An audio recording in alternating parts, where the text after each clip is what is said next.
Warwaki ni machiegni nyinga Milton Ochieng Awuor.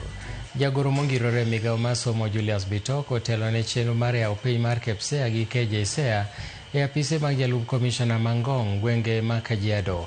Bitoko wacho ni kata be ni ne nitiere chochni e senta mag penj odiechieng' manyoro e kinde mag penj nye chakore, Migao no osetimo madwarore mar neno ni jopuonjre duto otimo penj.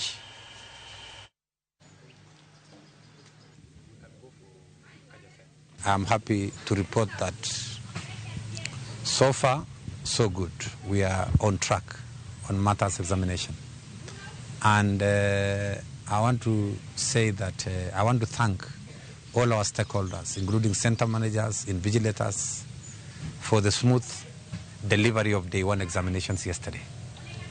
Today is day 2 for KPSEA, KJSEA, and we are confident that the process will go smoothly. And we have asked our stakeholders, our sub-county directors, our county directors, to ensure that they do their best to ensure that we deliver a credible exam. And from the look of things, we are on track in as far as this delivery is concerned.